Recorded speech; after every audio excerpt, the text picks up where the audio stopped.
જય માતાજી। મારું નામ ગીતાબા પરમાર છે। ક્ષત્રિય કરણી સેનામાં પ્રદેશ મહિલા અધ્યક્ષ છું। ગઈકાલે જે અહીંયા સંમેલન યોજાયું હતું એ બાબતમાં હું આજે કહેવા માગું છું। અમે લોકો અમદાવાદથી આવેલા, અમને વોટ્સએપમાં જાહેર આમંત્રણનો મેસેજ આવેલો કે બધા અહીંયા સામાજિક સંમેલન છે રૂપાલા સાથે અને બધા આવી શકે છે એવો મેસેજ આવેલો। એટલે અમે લોકો ત્યાંથી અહીંયા સંમેલનમાં સંમલિત થવા માટે આવ્યા હતા। પણ અમે જે શેમાળા ગામે જે અમે ઊભા રહ્યા ત્યાં જ અમારી અટકાયત કરવામાં આવી હતી કે લેડીઝોને અંદર એન્ટ્રી નથી, બહેનોને અંદર એન્ટ્રી નથી, અને અમને ત્યાં જ રોકી લેવામાં આવ્યા હતા।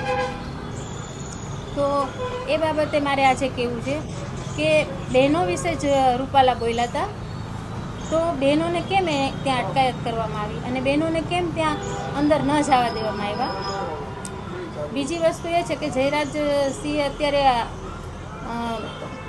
ખુલ્લેઆમ એક ક્ષત્રિયોને ચીમકી જ ઉચ્ચારી છે કે જેને કોઈને જ્યાં સમય હોય ત્યાં હું આવી જાઉં ને આ ને તે ને બધું।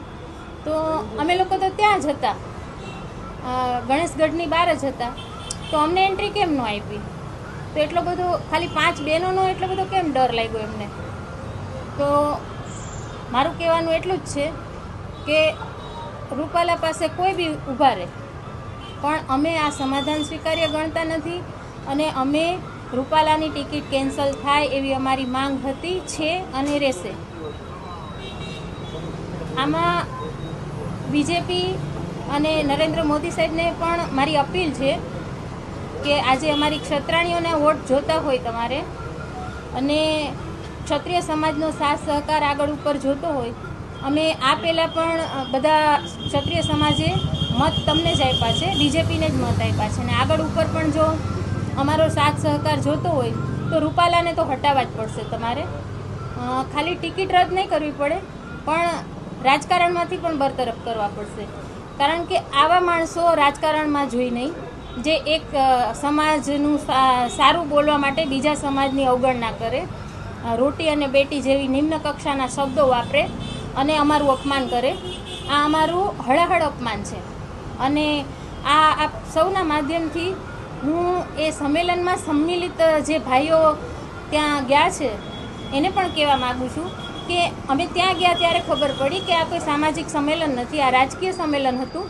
એટલે એક બાજુ તમે સામાજિક સંમેલન કહો છો અને બીજી બાજુ જ્યારે અમે ત્યાં જવા માગીએ ત્યારે તમે રાજકીય સંમેલન કહો છો। તો આ રાજકીય સંમેલનમાં જે ભાઈઓ અમારા જે છે, અમારી મોટી સંખ્યામાં ભાઈઓ જે છે એ બીજેપીમાં અમુક હોદ્દા ઉપર છે, કાર્યકર્તાઓ છે, એ બધા જ હતા એમાં। એટલે કોઈ સામાજિક આગેવાનો નહોતા, રાજકીય ભાઈઓ જ હતા, જે રાજકીય બીજેપીના કાર્યકર્તાઓ છે એ ભાઈઓ જ હતા।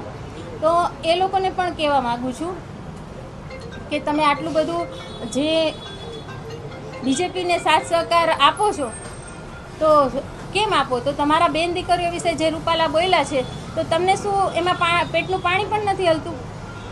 તો એ સંમેલનમાં જે ભાઈઓ સંમિલિત થયા છે એ ભાઈઓને મારે શું કહેવાનું? આજે હું જયરાજસિંહ પાછળથી સિંહ હટાવું છું, પણ એમાં જે સંમિલિત ભાઈઓ થયા છે એ હવે જાગી જાઓ અને અમારી બધા બહેનોએ તમારા પાછળથી સિંહ હટાવવું ન પડે એ રીતનું વર્તન કરો। આપ બધા બહાર આવો, આપ બધા સમાજ માટે બહાર આવો। ઘણા બધા આપણા સામાજિક સંમેલનો આપણા જે માન સન્માનને જે હાનિ પહોંચી છે એના માટે બહાર આવ્યા છે, મહેનત કરે છે, સંગઠિત થાય છે। તો બીજેપીમાં જે ભાઈઓ છે આપણા, એ ભાઈઓને મારી નમ્ર અપીલ છે, વિનંતી છે કે તમે બીજેપીમાં જો રૂપાલાને ટિકિટ રદ કરે તો તમે બીજેપીમાં રહ્યો, નહીંતર તમે પોતે બધા રાજીનામા આપો બીજેપીમાંથી, કારણ કે આપણા માન સન્માનથી કોઈ મોટી વસ્તુ નથી। આ માન સન્માન જે છે એ અમારું હણાણું છે, અમારા માન સન્માન ઉપર રૂપાલાએ ઘા કર્યો છે। તો કાંઈ બી થાય, કાંઈ બી કરી લેશું, પણ અમે એની ટિકિટ રદ કરીને રહેશું, રૂપાલાને રાજકારણમાંથી કઢાવીને રહેશું, એવી અમારી માંગ છે। સાંજ સમાચાર ફેસબુક પેજને લાઇક કરો, વિડીયો શેર કરો અને વધુ વિગતવાર સમાચાર માટે sanssamachar.net વિઝિટ કરો।